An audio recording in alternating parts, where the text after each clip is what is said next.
Hey guys, it's Artifact, and I'm gonna keep the intro super short today because we had a dev update, and I'm gonna go over the highlights.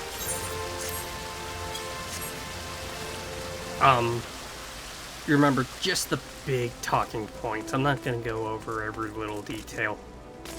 I'd be here for the next 2 hours. I did take notes, so if you hear pages turning, that's me. First off was unlockable character customization for achievements. I think that's cool, actually. So you could get hairstyles, scars, and glowy eyes, he said, from doing achievements. He said it gave you a good reason to... When I say he, I mean Steven Sharif. Steven said that this would be a good reason for you to go back to the salon and all that other things. That was a random question he got on Twitch. So it's cool that they answered that. Second, Intrepid hired 23 additional staff. To us, 23 isn't gonna tip the scales, right? It's not gonna make the game come out in like 23 or make the alpha come out tomorrow or anything. But that being said, for them, 23 staff members is a lot. And that's gonna make their process go a little smoother, because that's like 2 extra people on the dev team, that's 2 extra people on the art team, 2 extra people on the asset team, 2 people, you know, that's just a lot of extra hands. So for us, it's not going to make that big of a difference, but for them, it probably means the world. Combat is getting a massive overhaul. I wasn't into Ashes for the first alpha, so I don't know how it was, but apparently they got a lot of feedback and a lot of people liked the combat. This was an interesting point he brought up. Not the combat itself, but the marketing beat, he said. He said that combat is making progress, but he's not ready to show any of it. And the reason why he didn't want to show it is because when content creators and streamers, YouTubers, websites, when they get a hold of the footage of combat, that's going to spread like wildfire. So when he does release it, he wants it to be presentable. Like, he doesn't even want clips out there, because people will latch on to what they see first. And first impressions are everything. They hold their cards close to their chest until they want to play. I think that was an interesting point of view from the business aspect of gaming. Because a lot of times you're like, I just want to see a trailer, I just want to see gameplay. But it actually does make a lot of sense. If the gameplay's not ready to show, then don't show it, or else people will latch on and say, wow, that looks like crap. And it doesn't matter if they fix it in between release and press. What people see first is usually what they take with them. And I thought that was a cool little aspect. So they're changing the crafting system, because they want you not to farm like one spot for trees or one spot for rocks or things like that.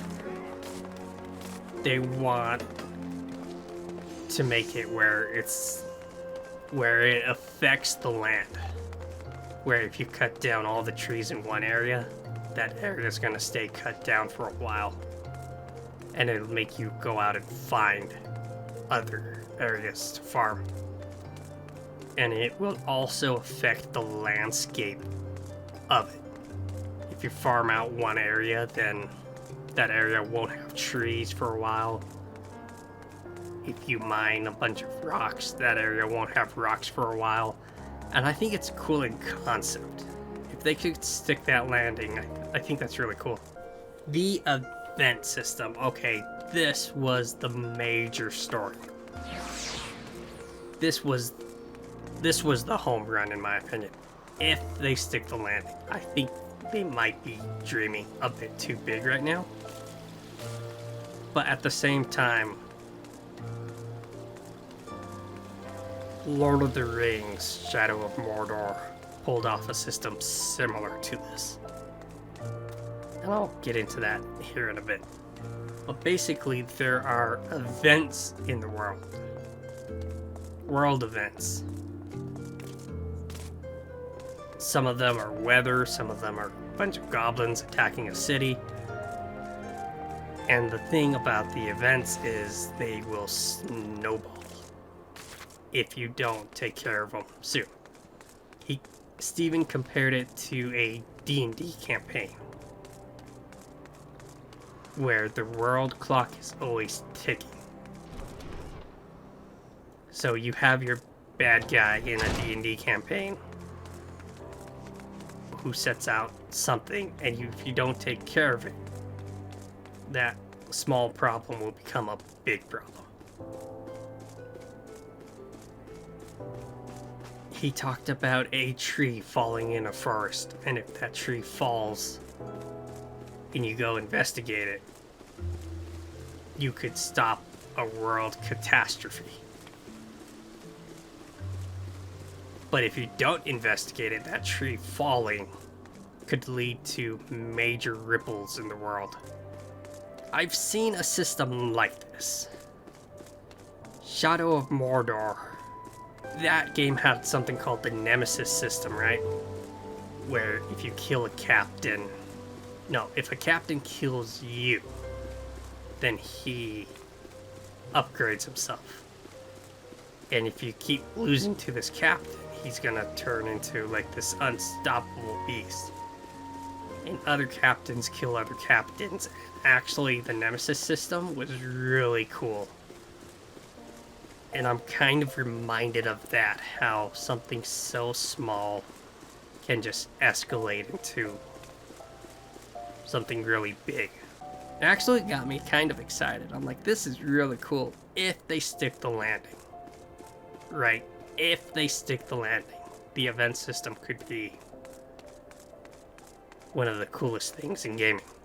I don't play D&D anymore, but I will say this game might be the closest thing to a living D&D campaign you will ever get. And I mean that as a compliment. Sometimes you just can't find friends to play D&D with. Sometimes your friends want to turn it into a political nightmare. And then some people just want to turn it into a murder hobo frenzy. And then some people just want to be Critical Role.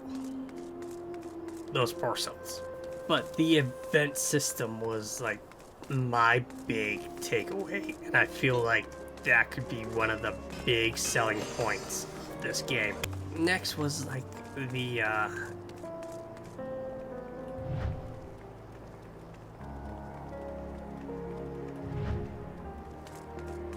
what a simp. The next was they talked about the environment for a bit. And there wasn't a lot here, honestly, just some grassy buildings. The Scorpion was cool though. Then they asked some Q&A. I don't think any of the questions were actually that outstanding, if you want my honest opinion. There was one good question. The one question I remember is someone asked if they could put a battering ram on their boat. And Steven said yes, there will be ships like that. If you die on your ship, you're gonna have to sink or swim because there's no fast travel back to land.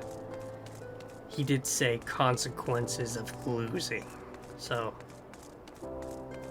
Be ready for that if you're gonna do naval combat. And that was it. That was pretty much all the takeaways I got from the dev update. The biggest one was definitely that event system. I'll be thinking about it over the weekend, but I think I dove into it pretty in detail here. But yeah, that event system looks really, really cool if they pull it off.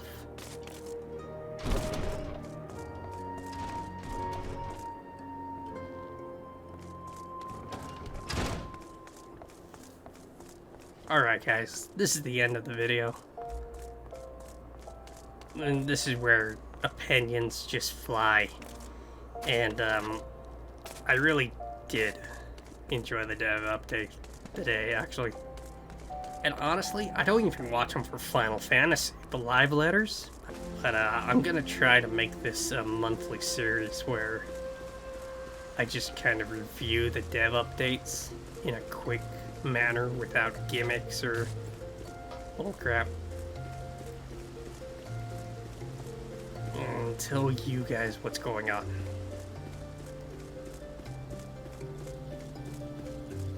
I don't know what I'm gonna do next Monday on post day. I think I'll talk more into detail about the event system. But at the same time, I've covered it pretty well here, I feel like. I don't know, I have a whole weekend to think about it. But yeah, that's all I had. That's the dev update. In a nutshell, does this kill me? No, not even close.